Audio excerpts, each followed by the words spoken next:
You guys, today is a WIP update video. We are going to be talking about overcoming my brioche mental block, talking about some modifications on my cable project, and also we're going to frog some WIPs. So if that sounds something like you'd be interested in riding along for, then grab your project and meet me back here.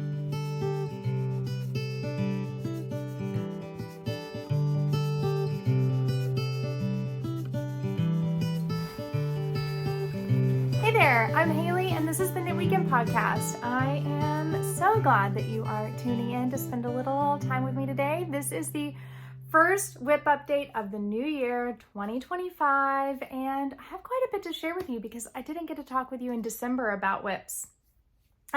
Before we get into all of that, I just want to say how excited I am to start this new year off with all of you. This is my space where I just nerd out about all things knitting and fiber, and I am so honored and thrilled that you want to take time to hang out with me and nerd out as well. So before we get into kind of all of the finished objects, WIPs, that sort of thing, New year, thought it'd be good to take a little time to do an introduction and maybe a little podcast manifesto. So if you're a longtime viewer, then feel free to skip ahead. I won't be offended, but I will say that you might miss a little opportunity to get a free pattern off of Ravelry. I'm just saying. Anyway, sorry, my mind is a bit like out there. It's been, you guys, it's been a week. Last week my husband had the flu, so spent all weekend simultaneously nursing him while also trying to stay away from him because I don't want any of that. And then this week we had a hospital stay for another family member who has a health challenge. So it's been a lot. It's been a whole lot. But we've made it through both things. Everybody is well again. And then we are kind of just able to carry on with normal life for the time being, which is great. So anyway, like I said at the start, my name is Haley. I am a knitter located in Nashville, Tennessee, born and raised here. I have a husband, Duncan, who is in the music industry, and two fur babies, Sweet Georgia Brown, otherwise known as Georgie, who is the co-host for this podcast. She's been especially vocal this morning, so I'm pretty sure she'll probably make an appearance for you. And then also her brother, who is a pit bull mix, Buster Brown. Buster is not here. They are not too keen on each other, so generally if they are too close together, you're going to hear a little dust up, which I think has happened in previous podcast episodes. So today it's just Georgie and I hanging out at the house. Duncan and Buster are at the studio working, and so we're just kind of having a chill day. I started knitting, let's see, in January 2021, so I guess that puts me 4 years into this knitting journey now, which is like crazy. I don't know how time has flown by so quickly. And I started knitting actually because Duncan wanted to watch all 10 seasons of The Walking Dead. Well, I think at that time there were 9 and he was prepping for the 10th. I had so much anxiety and I decided to just Google things to do while watching TV. And I found knitting and it stuck. Yeah, I think knitting just became like a great creative outlet for me. I've tried painting, I've tried drawing. It's just not my thing. And I think that knitting kind of gives me a box to work within, but I don't always have to color in the lines. So I think that that just kind of really stuck with me. And I love puzzles, and I think lots of times knitting is kind of a puzzle. I was willing to be bad at it for a long time, make a lot of mistakes, still do, and I stuck with it, continuing to challenge myself, learning from everybody in this wonderful community and from my own mistakes. And now, you know, I consider myself a pretty proficient knitter. There's really nothing that I'm afraid to tackle. It's just a matter of how many times am I gonna have to frog it until I figure it out. My style of podcast is very much like we're just sitting down, two knitting besties, having a cup of coffee, having a chat, and talking through kind of what we're working on, what we're learning, and all that sort of thing. So this podcast has very light editing. I don't have a lot of graphics that are going to pop up. I don't kind of do a lot of B-roll, and that is simply because editing takes so much time, you guys, and it can really be stressful if you're trying to get a video up for the weekend. So I've given myself permission, and I hope you'll give me permission too, to keep this fun, keep this stress-free. This is my hobby, this is not my job, and not do heavy editing. So yes, I completely understand how all of those graphics are amazing, and I admire the podcasters who do it. That's just not the vibe that we're having here. And I also want to just add that no matter what stage in your knitting journey you're in, you are welcome here. Never feel afraid to ask a question. So if I say something and you're like, what is she talking about? I need a little more light shed on this topic. Leave me a comment down below, shoot me an email. I am certainly glad to answer all of your questions. Instagram DM as well, but I will say sometimes those get caught up in the kind of other folders and I miss them for embarrassingly long periods of time. I will typically knit a lot of patterns that are translated into English. So that's one thing that I feel like I should warn you about. I will tell you if it is, I will generally tell you what the origin of the pattern is, if it's like a Nordic pattern or a Japanese pattern or something along those lines. As far as the yarns that I like to knit with, for the most part, I enjoy kind of a more rustic toothy yarn. I love a good farm yarn. There is nothing that gets me more excited than just natural wool spun up in an interesting way. So a lot of the yarns that I do purchase on my travels. I don't do a whole lot of online yarn shopping. When I do, I'll tell you where I got it. So if some of the yarns are a bit harder to find, that's why, because I'm picking them up when I'm visiting the places in person. And I will also say I don't mind splurging in those circumstances. As far as a stash, I mean, is it appropriate to talk about the size of your stash? I'm not really sure. I do have a closet. It is not a completely full closet of yarn, but my husband did build me a wool and fiber closet last year. I have one shelf that is full of yarn and one shelf that is full of folded sweaters. And that is simply to protect the yarn and the sweaters from the browns, as we call Georgie and Buster collectively, because we have had both animals kind of cause a little yarn incident for me. So anyway, I think that gives you a pretty good overview of what you can expect from this podcast, and I hope it's something that piques your interest, that you find adds value to your day, and that you enjoy hanging out with me, because that's really honestly all that we're doing here. I'm just one fiber nerd with 2 needles and way too much yarn, and inviting you along for the ride. If you stuck around through all of that, then that means you are here for the Easter egg comment of the episode. Now, if you haven't joined me before, then I should share with you, I'm playing a little game inspired by Ready Player One and James Halliday, where I put an Easter egg question in every episode. And then all you have to do is comment answering the question, add an egg emoji of some sort. You can choose which one. And then I will announce via a YouTube short video. So that's like, the vertical video, not the horizontal video, who the recipient is. You'll email me and then I will try to very promptly send you a pattern of your choosing. So anyway, this week's Easter egg question is, what knit are you most excited about for the start of 2025?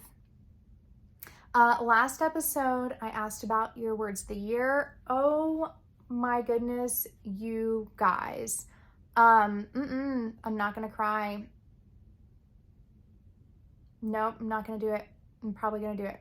I was so touched. Sorry, I cry a lot right now. Just a lot going on in life, and it makes me cry sometimes. I was so touched that so many of you all took the opportunity to comment, and not only comment, but like a lot of you very much shared from the heart. And I could tell how genuine and lovely this community is. And I thank you for being there for me. And I hope that you'll find that I'm also there for you to support you through this year.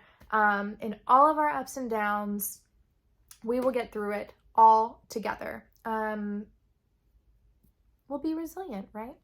So anyway, I'm going to hit pause, take a moment to get my you know what together, and then I'll be back to talk about what I'm wearing, finished objects, and WIPS. All right, thank you for putting up with and accepting the emotional roller coaster that is me right now. We can move on to something more fun. All right, so first let's talk about what I am wearing. I am wearing the Koyamae pullover by Joanna Aeygoknit. You guys, this is, I think I knit this 3 years ago, and I have to say this is still just like such a treasured knit of mine. I don't wear it as often as I should. I actually pulled it out of the closet just a couple weeks ago to put it back in rotation. I think sometimes when we put stuff away, we forget that it's there. And the reason why I think I've been drawn to this lately is that it is such a comforting sweater to wear. It really fits like a sweatshirt. It is very loose, but not completely oversized. I should have checked to see how many inches of positive ease I have on this. I'm gonna say 8 to 10, maybe 8. And the designer Joanna Aeygoknit, if you have not knit a pattern by this designer before, and you are either probably an intermediate knitter or like a very adventurous beginner, I would definitely recommend it to you. Her patterns are so well written, and I found her language so easy to understand. Now, there is a bit of trust in her patterns because Joanna uses a lot of unusual kind of design and construction techniques. For instance, this is a saddle shoulder, but it is not knit in that typical knit one side, pick up manner. And I really had to trust the pattern and just kind of do it and go like, okay, we're doing this and I don't see where we're headed, but we'll find out. So this pattern was originally designed in unspun yarn. I think it was designed in Knitweekend. That is not something that I have in my stash, nor have I ever owned, for no reason other than just that it's a little challenging to get your hands on, and I get very overwhelmed by like having to buy something right as it drops. I can't handle that. So I actually, when I chose to knit this, the yarn came first, and then I thought, ooh, that would be gorgeous in that pattern. So maybe I should have started with the yarn and not the pattern. That probably would have been like a much better flow. Note to self. Anyway, okay, so like I said at the start of the video, I do love a good sheepy farmy yarn, and this is one that I picked up, I think actually in 2022 at the Middle Tennessee Fiber Festival, which is an annual event here. It used to be Memorial Day. Now it's actually the first week of March, so we've got a lot going on in this area in March. But this is the Buckmaster Family Farm Icelandic sheep wool. This is a 2-ply, let's call it worsted or Aran. It's 200 yards. It's a pretty lightly spun or lightly plied low twist yarn. Can you see? So traditionally, maybe not the yarn that you would think to use for cables. Most people say if you want to knit cables, you want something with high twist and multiple plies. I did the opposite here. Since this sweater was designed in an unspun yarn, I felt pretty confident that I could accomplish a softer, kind of, as Jackie would say, less armory knit, using this kind of low twist 2-ply Icelandic sheep yarn. And I think it turned out beautifully in the cables. Definitely a softer cable than what you would typically see, but I think still really shows up pretty well. And I love the texture that is shown in the stockinette fabric. So for me, this was the perfect pattern to really highlight this yarn, showcase its natural beauty, but also give it just a little something extra. And I have to say that knitting, and this is kind of one of Joanna Ang's signature design elements, is a lovely cabled sleeve. Having the cable run along the sleeve only and stockinette in the body kept this thing like really moving along. You did not get bored on Sleeve Island on this one at all. So anyway, Koyamae pullover, knit in a Icelandic 2-ply from Buckmaster Family Farm, which is a farm in Middle Tennessee. I feel like, you know what, while we're on the conversation of that yarn, I'm going to show you something else that is like really interesting to me. Okay, we're going down the fiber nerd rabbit hole for a minute. So the thing that I cannot get over, somebody commented on the last video and said, you must really love the process of knitting because you knit so many neutrals. And I do, it's true, but I have to tell you, there's such a difference between all these neutrals and all these yarns that just like, it keeps me going. And it doesn't feel neutral to me because it feels so interesting. And this is a perfect example. So these yarns are both the same fiber content. They're both Icelandic sheep wool. This is Let Lopi. And this is the yarn that I've knit here. And they could not be more different. But they're the same fiber. It's just all dependent on how it's spun. And I just, like, I love it. Love it, love it, love it. Anyway. Thanks for entertaining that. So let's move along to finished objects. And let's see, where are we gonna start? Let's start with this one. This is the Moonfish Dickey. And this is knit in the color in the middle is my Handspun, and the kind of ochre is Quince Co Lark. Could not tell you what the name of the color is. I bought this in, again, like 2021 or 2022 when I had just very first started knitting. So this was a super fun, fast knit. I think I knit this in a week and it was just so entertaining. Also my first time knitting a project with my own Handspun. The Handspun is a BFL comb top that was kindly sent to me by Madison of the Soulcraft podcast. When I first started spinning, she said, I want you to have something to play with that you don't feel any pressure with. And she sent this to me. So this I treated as a fractal spin, hence the kind of color variation here. And this is meant to just be something fun. It was just to get me knitting with my Handspun. It is not in my normal color palette at all, as you can tell. And I like to wear this for my dog walking because my dog walking jacket is like this teal color. So it's kind of fun under it. I also have a matching beanie. This I knit, I don't know, years ago out of this same yarn. And I did have a matching collar for it that I since reclaimed and put into this one. So anyway, if you are in East Nashville and see somebody walking down the street like this, that's me. Come say hello. Anyway, this pattern is by Lotta Lothgren. I think it's going to be in the details down below. And yeah, so if you're looking for just like a fun, easy knit, this is a worsted weight pattern and it just flew off the needles. It was super engaging and not too challenging either. So that is the first finished object for this video. The next one, where is she? She's actually hanging up back there, so let me go get it.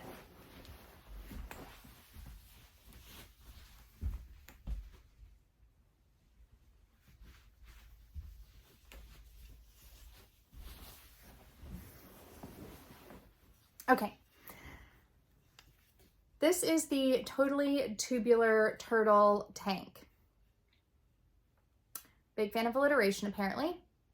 And I have made a few modifications on this one. First off is my yarn choice. I knit this in Isager Tvinni, I don't know, Tvinni.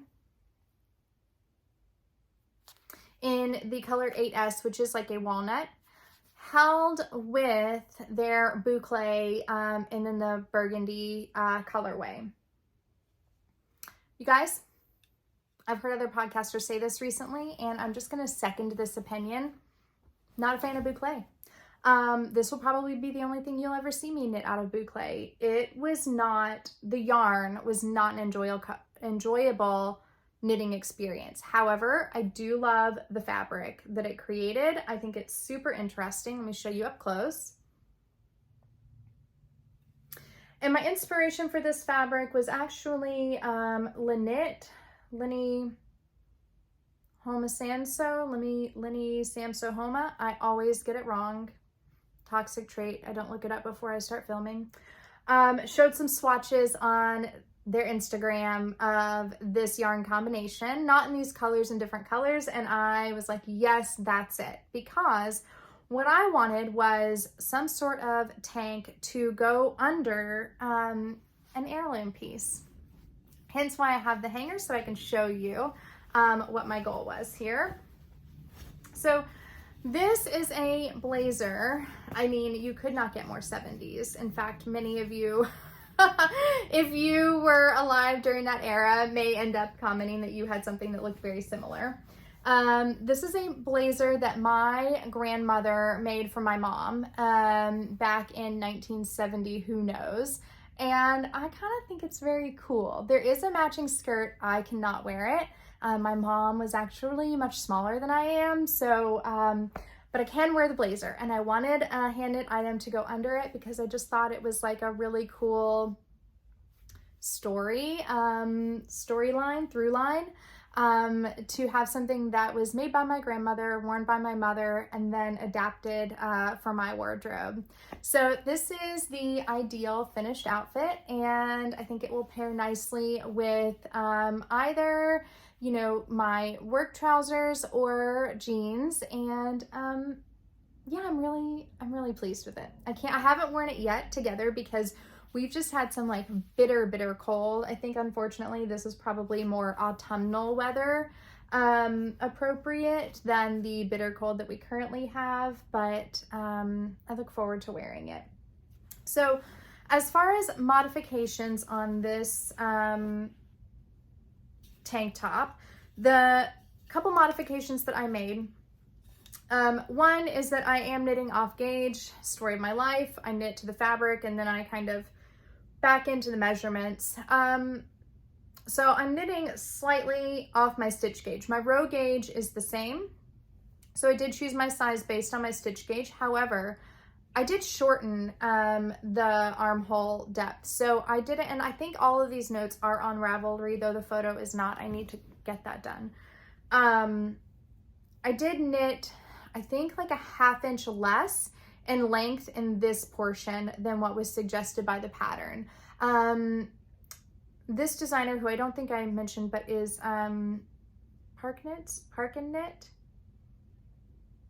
Anyway, it'll be in the comments or in the details below, has a tendency to have some very large underarm or very large armhole depths, and that is not comfortable for me to wear, and it's especially not comfortable in a professional environment in which I work. So I did modify this so that the armhole was to my liking so that I could comfortably wear a bra with it and not have that showing through.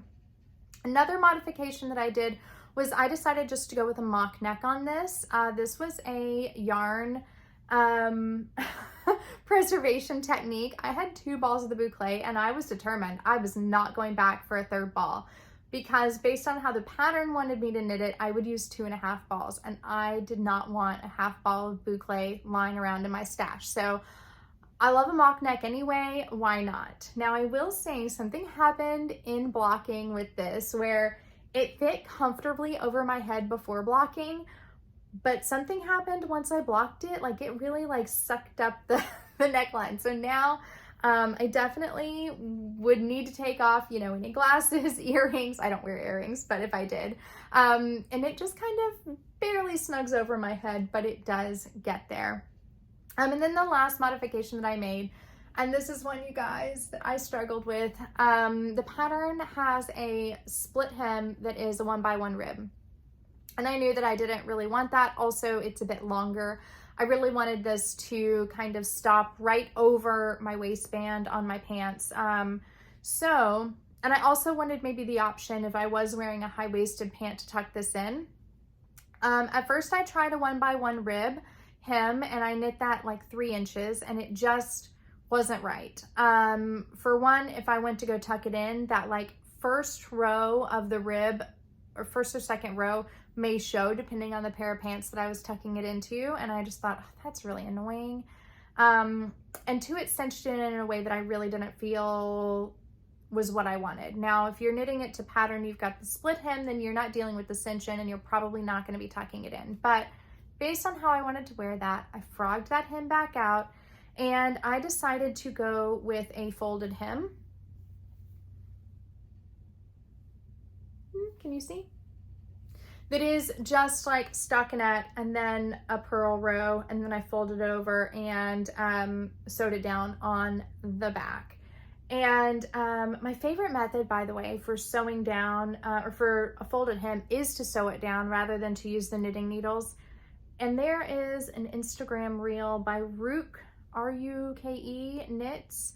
I think that's it. And it's just a little reel. I don't even think it has audio on it, just, you know, shows how they do it, and that's the method that I use. I have that saved on my Instagram collection as like a little technique to go back and refer to, which I do quite often. So all in all, excited to wear this. I think it's giving the professional vibes that I had hoped for. I think it's going to be a great companion to the blazer that my grandmother made, and now we just have to wait for weather that will allow me to wear it. Anyhow, I'm going to put that over here because I am going to, since I have the hanger, I figure I might as well use it to show you some of my other items. Yes, ma'am? Okay, Georgie is here. Not quite sure what she's yabbering on about, but we'll see.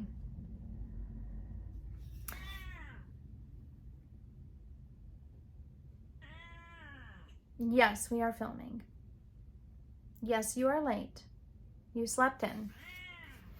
Okay, let's dive into, we're gonna do WIPS, we're gonna do longest to newest. How about that? And then we're gonna talk about the 2 that we're frogging. So we've got 3 WIPS that we're keeping and 2 that we're frogging, and the one that we're gonna start with that is the longest going WIP is my Boreas sweater. I'm gonna put this one on the hanger because I just feel like maybe it's gonna be the easiest way to show this to you.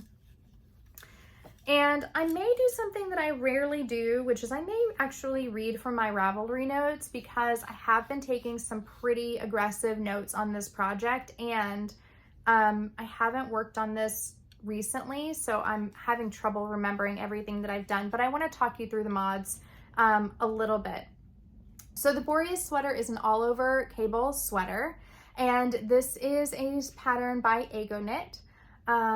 If you aren't familiar with Aeygoknit is like a, I think she's it's a Danish mother and daughter team. And I would say that they are definitely patterns for people who like to think, through the patterns and aren't just looking to sit back and like enjoy the ride. I mean, these are thoughtful patterns with beautiful, beautiful project outcomes, but you have to be willing to kind of, I don't want to say play through the pain because that sounds really awful, but you have to be willing to sit with it and be willing to kind of find your way through it. So we have a lot of loose ends here because my yarn balls are in 50 grams and they don't split splice. So I'm knitting this in the intended yarn, which is the Camarose Lamauld, which is 50% llama and 50% wool. This is a single ply Z-spun yarn, so not what you would traditionally use for cables, but that is creating a really soft, lovely cable fabric for me. So until this morning, I'm gonna be honest, I had not worked on this in a month. I broke the seal this morning and did 1 row. The reason that I've not worked on this in a month is a little twofold. One is that it doesn't act well with my elbow. I have never had knitting pain before, never ever. And unfortunately, when I overknit or spend too much time on this one, I end up having pain in my elbow. I am attributing this to the combination of the needles and the yarn. Of the stitch pattern and the yarn. This yarn is very slippery and requires me to have a pretty strong grip on it. And doing cables, I tend to knit on the cables on the tips of my needles, and I don't use a cable needle. I am only for this like super big cable because it's too large to use without too large for me to knit without a cable needle. But these smaller ones, I don't typically use a cable needle. So what I have discovered is that I cannot sit and knit on this all day. I can put in maybe like, 20 to 30 minutes on it, and then I need to put it down. But I think we all have a tendency when we have downtime to just go for it, and consequences be damned. And that's what I've done a couple times, and I have regretted it in both circumstances. So trying to be better about it, put it down, but I do want to pick it up again now so that I can continue making progress on it. So this sweater is a drop shoulder. You start with the back, and then you're going to pick up for the front panels and then the neckline. So I have done all of this. Now what I have to do, I'm just working the cable pattern straight the rest of the body, and I need to do the sleeves. I have done probably 75% of the modification work in this section of the pattern. And then really the only thing that is going to be left is I need to figure out how I'm going to handle the sleeves because they are way more oversized than what I plan to do. All right, so modifications that I have made on this. Basically, I am creating a size smaller than what the pattern offers. The pattern only has a few sizes. They are all quite large.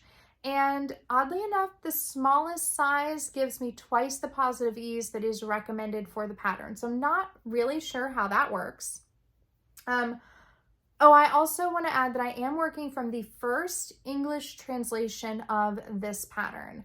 I think that's important because straight away I found a couple errors in the English translation. I emailed the designer about it, and then they released an update. So I know there's at least one update of the English pattern, possibly more, but I am working from the first version of the English pattern. And yes, there are errors in it. I have put my corrections on Ravelry so that you can see what those errors are if you come up against them. So anyway, back to the modifications. In order to create one size smaller than what the pattern recommends, I've done two things primarily. One is I've cast on fewer stitches as you kind of work through the back. So I skipped the last piece of cast on stitches, the last set. And so I have, I think from what I recall, 10 fewer stitches on each side of the shoulder than what the pattern calls for. And that will fit me, I think, quite nicely. I'll have a short drop, but not something too exaggerated. That means then, of course, I've picked up fewer stitches here. And the other modification that I've made is I've knit fewer rows here. So all of these are going to be listed in my Ravelry, all of those measurements. I'm taking very good notes so that I am able to remember what I did. I don't know why, because I'm never going to knit it again, but that's what I'm doing. All in all, I would say that if you are a confident cabler, the cabling is just fine on this. They're not difficult cables. I think the only challenge is just in understanding the Aeygoknit pattern writing style. Is a Danish designer. They do write more in the Nordic tradition, which if you aren't familiar, just means that they don't hold your hand. A lot of choices are left up to the knitter, and there's a lot of room for your own interpretation. So the charts in this pattern I find to be laid out a bit odd. So I really have not paid much attention to the overall chart. I have just been working from the center cable chart. The other cables are easily memorizable. And the cables, they cross pretty easy. 2 of the cables cross every right side row, 1 crosses every 8th row, or every 7th row. So all in all, I would say it's a pattern that if you aren't afraid to put a little work into thinking through the pattern, then it's something that you can accomplish. I don't think I would recommend this yarn combo with the cable. If you have any sort of pain in your wrist or elbow, then you might want to choose something different. I think Madison is actually knitting this in Let Lopi. This. So spun the same way. So this would be a really good substitute, just a different fiber content, more grippy. So you're going to get a look that's similar, a little more rustic, but you're not going to have kind of all the slippy dippy of this. This yarn's also very, very splitty because it is, because of how it's spun, it does tend to split when you try to go back and shift the stitches around for the cables. So anywho, that's the Boreas sweater by Aeygoknit. It is ongoing. Goal for this, we're going to finish it by Rhinebeck. That's the goal. We're just going to work through it a few rows at a time and we'll get there, right? All right.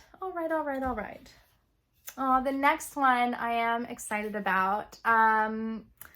You guys, I need to tell you, I have had a Brioche Mental block since my very early days of knitting, which I feel like we're talking a lot about today. I must be in a very reflective mood. I tried to knit a pattern and I was maybe a bit out over my skis on it. I tried to knit camisole number 3 by My Favorite Things Knitwear in my very early knitting days.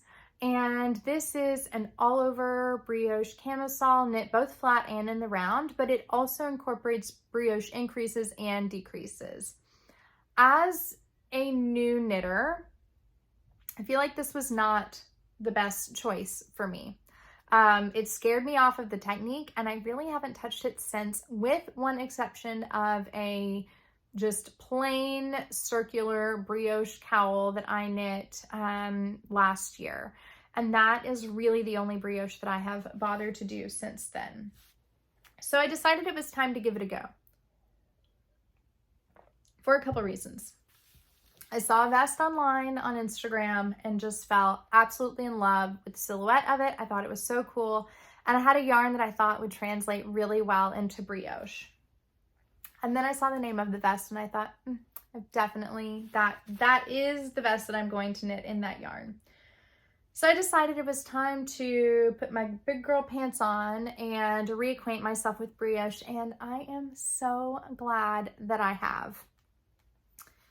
So this is the King Harvest vest, and this is a pattern by, I think it's Kukiko. It'll definitely be in the description below, and I believe this is a Korean or Japanese designer. I think Korean. So I am knitting this in such a lovely yarn that I bought at Rhinebeck 2023, and this is the Sawkill Farm, let's see, it looks like it's 2022 3-ply worsted. I am knitting this in the color Squashed Peach Heathered. Okay, let's talk about this color.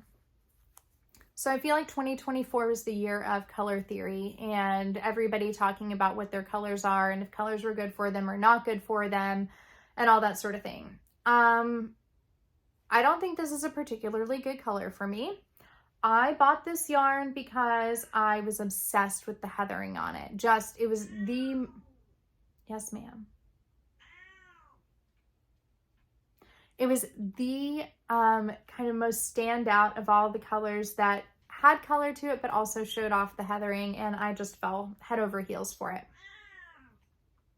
I had originally intended to knit a Thea Coleman pattern that was designed in this yarn. I think it was her 2022 Rhinebeck sweater, but I just decided for a couple reasons that wasn't going to be what I wanted to do with it. One is that I just felt like a whole sweater in this color, it's just not going to do anything for me.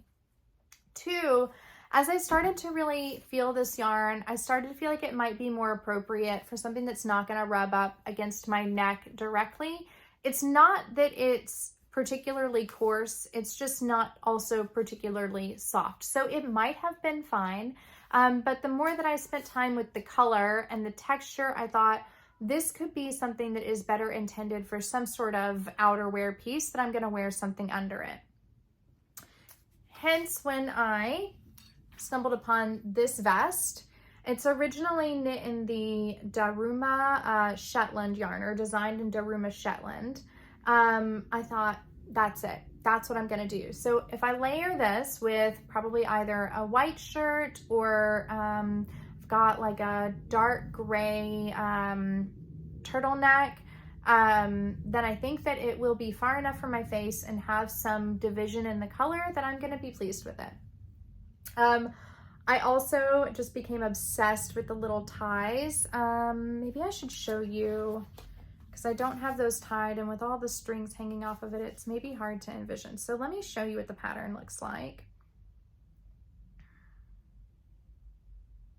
And I'm going to show you here because, as mentioned previously, light editing, I'm finding this is easier. This is what the pattern looks like.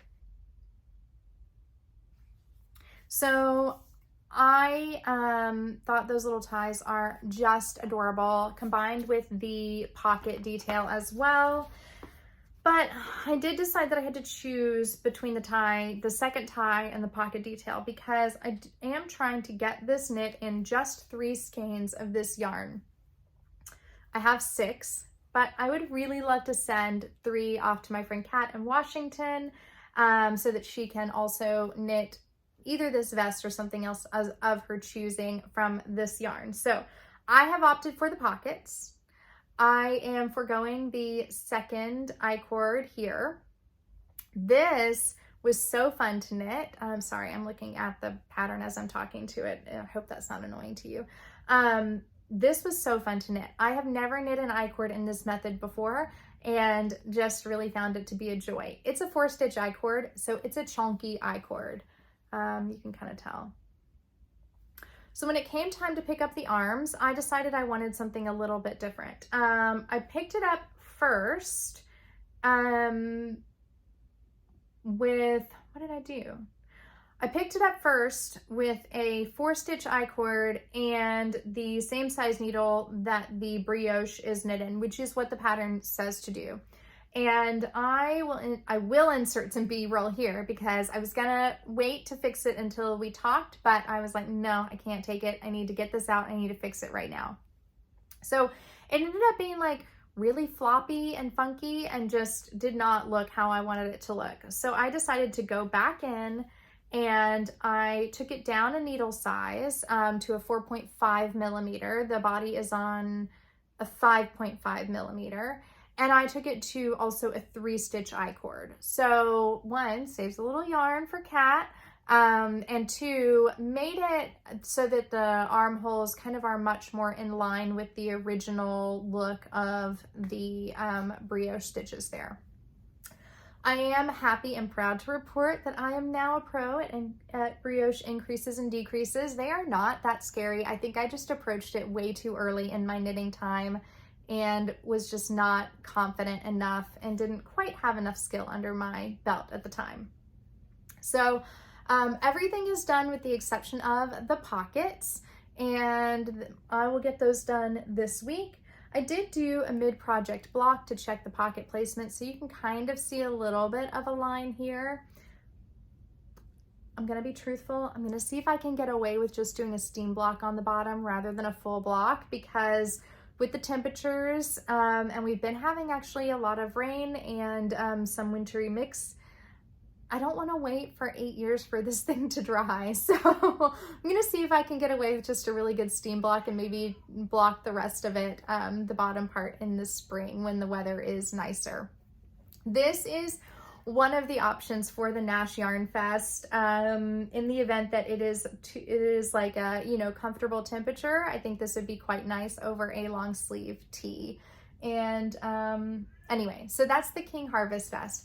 I also want to just add that I think this is special to me because King Harvest, in my mind, is a band, also from the 70s. Golly, I am just really reminiscing today, aren't I?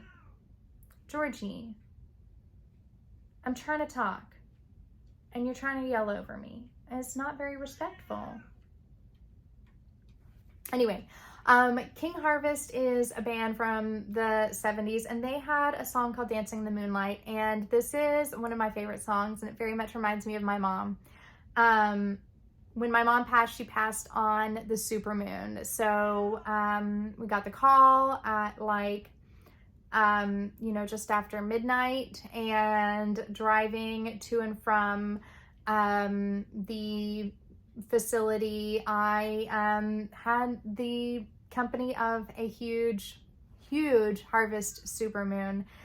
And I just kind of picture my mom kind of dancing her way on up to the moon, and being able-bodied and of sound mind. And anyway, not going to cry for the second time during this episode, but all that just to say that I love when a knitting project can kind of unexpectedly connect us to special moments in our lives. And I think this is one that I will treasure. Also, I bought this yarn only just 2 weeks after she passed at Rhinebeck. Or maybe 3 weeks.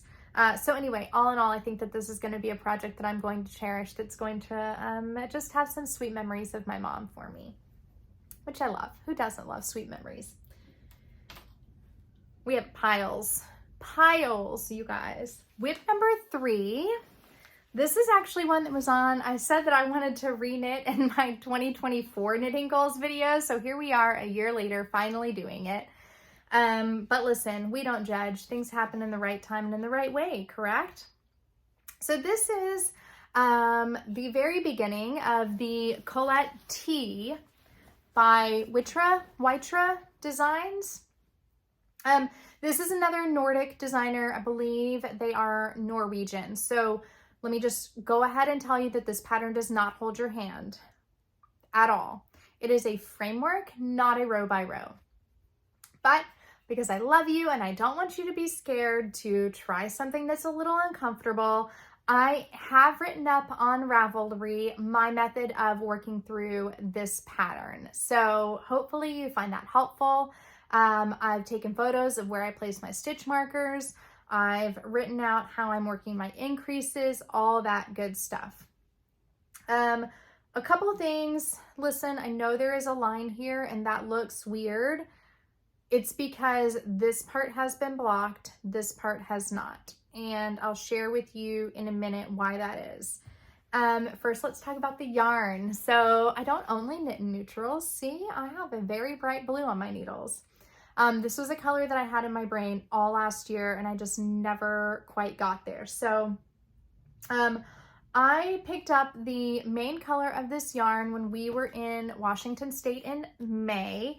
Vandy, I don't know if you're watching, but this is what I landed with. This is the Elmer fingering in the color Starsky from the Lamb & Kids line Diamond Laine.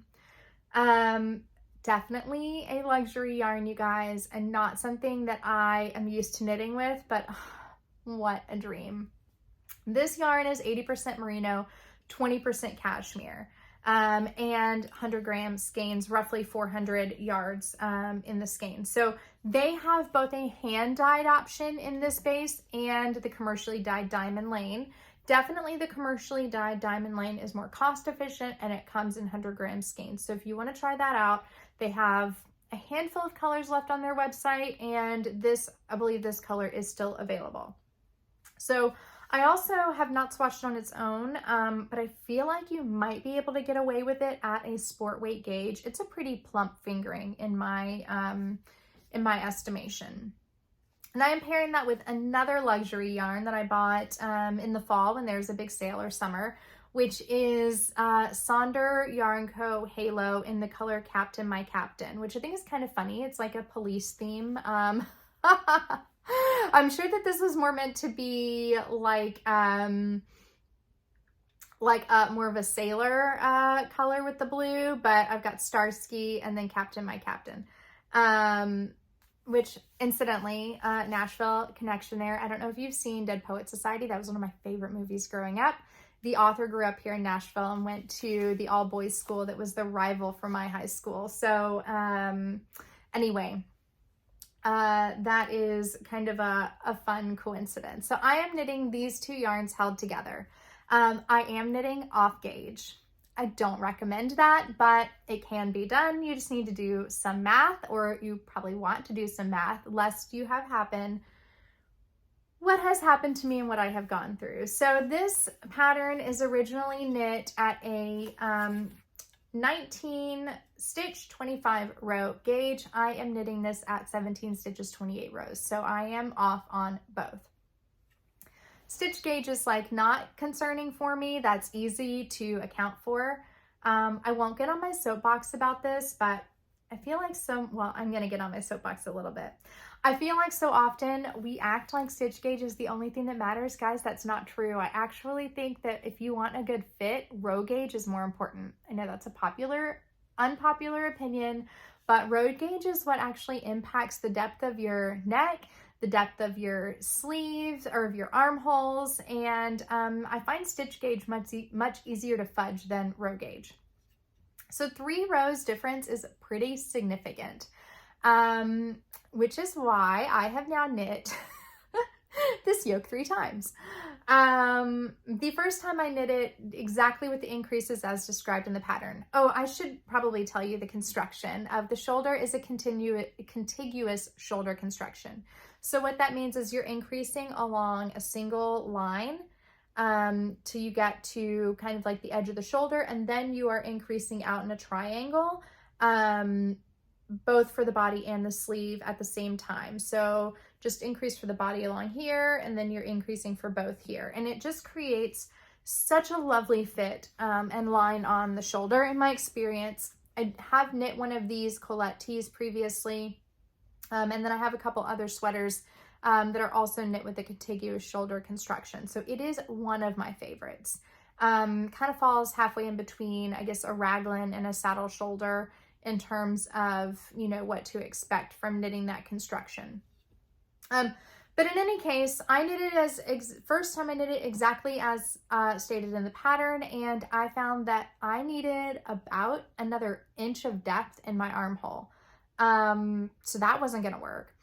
So I debated with my husband and I said, okay, I can fudge this. I can just knit an inch in plain stockinette, and then the fit won't be exact, but it'll work.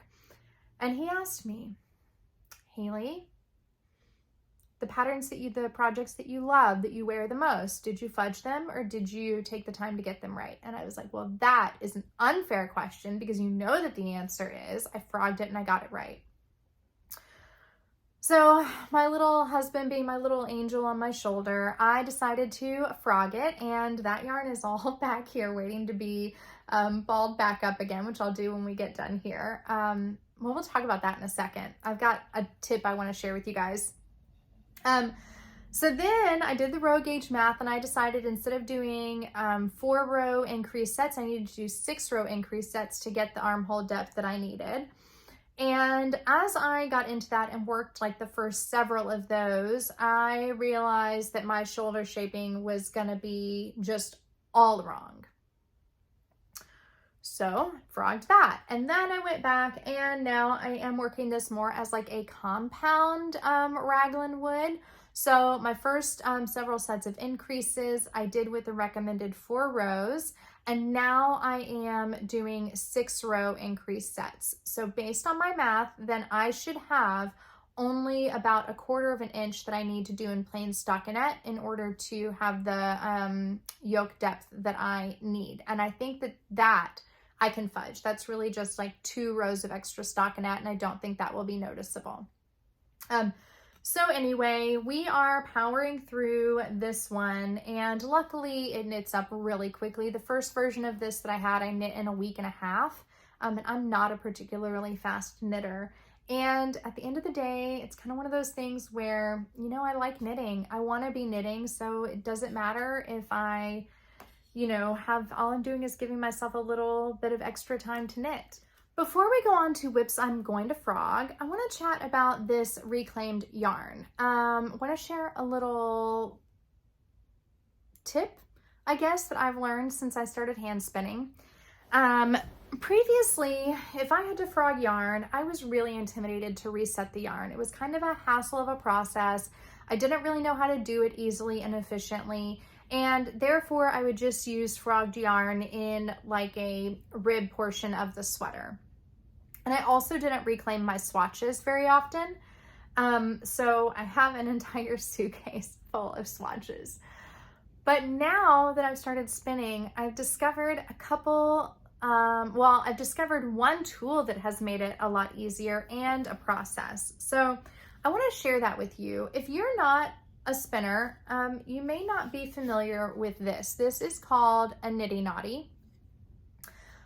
And I'm going to just tell you that I feel like this is something that every knitter needs in their arsenal. This is a 60-inch circumference nitty knotty, and I bought it from the Woolery. Yeah, I bought it from the Woolery. I think that typically they have two different sizes, one that's for samples and one that's for full-size skeins. This is the full-size skein.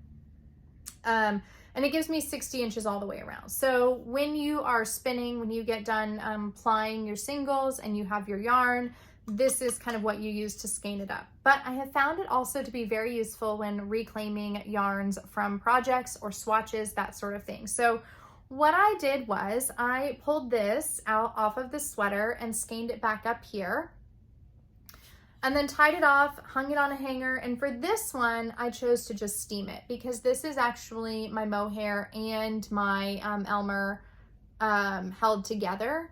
So, my fluff, is it the halo? Yeah, halo is mohair. Sorry, for a minute I second guessed myself on the fiber content there. So instead of like doing a full-on soak, I just skeined it back up and I steamed it. Now, it's not perfect. It's not back where it was, but it's pretty darn good. And I feel like now I can confidently use this in the stockinette section of the sweater without having like that crazy noodly, dancing stockinette going on. With my harvest vest, my King Harvest vest, in the Sawkill farm, I actually have already reclaimed my swatches and utilized the swatches in the knitting as well. And for those, I did skein them back up on the nitty knotty, and then I did a full-on soak and kind of did like I would any sweater, rolled it up in a towel several times to pull out all the excess water, and then hung those to dry.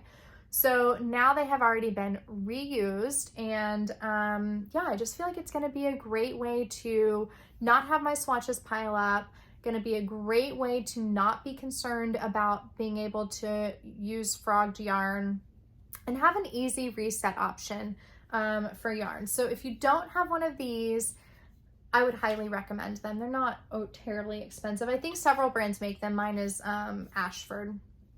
So anyhow, and there are videos on YouTube to show you how to use them. I think the Woolery actually has a video where they walk through how to use those.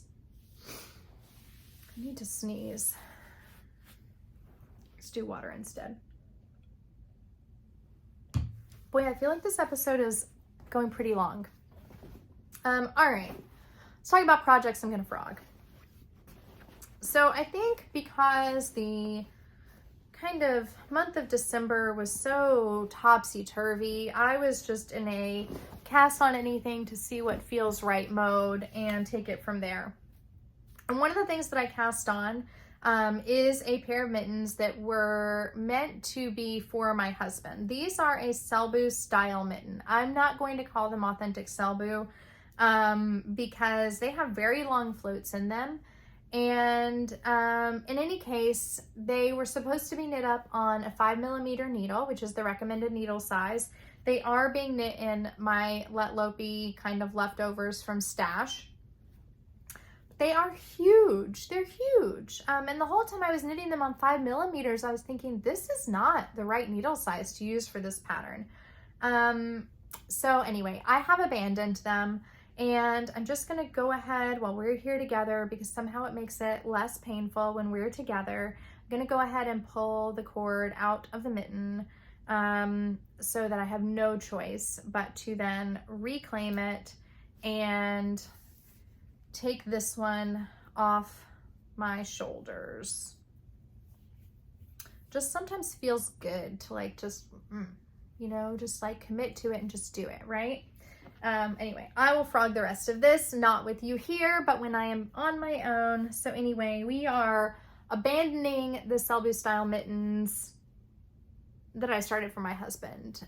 We may revisit Selby style mittens at some point in the future, but not today. The next WIP that we are frogging, and you guys, this one actually like makes me super, super sad. Because I really wanted to knit this because it looks so fun and everybody who's knit it seems to really enjoy it. But when I was doing my 2024 hits and misses video, I realized that there was like, why am I knitting this? One of the things that I noted in that video was that a giant crescent shaped shawl is maybe just not that wearable for me. Then I looked down and realized I was knitting a giant crescent shaped shawl that wasn't going to be that wearable for me. So we are going to frog this one. This is the Stephen West knit along from last year. I don't knit a whole lot of really colorful, kind of loud shawls. I think they look amazing on other people, but it's just generally not my thing. However, I started knitting this when I was sitting in the hospital with my family member in December, and I just kind of went into my stash. I pulled out 3 random yarns and I was like, we're going to use these today and let's see where we get. So I did finish the I finished all 3 of the first set of the circular areas, and then I finished 2 of the garter stitch sections. Did not particularly enjoy this garter stitch section. And anyway, I just realized it's really not for me. It's lovely. I think it's gorgeous for all the people who have knit it, and we're just gonna call a spade and we're gonna frog this. Reclaim the yarns and use it for something else. I will say I did discover an amazing yarn combination on this one. I don't know where my extra balls are. Hold please, let me find these. Well, I guess I didn't bring them.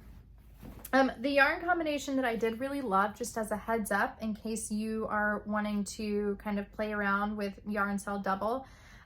This peachy yarn is 2 strands held together. And this is the Camellia Fiber Co. in the flax fingering, plus Sandusgarn Tin Silk Mohair held together.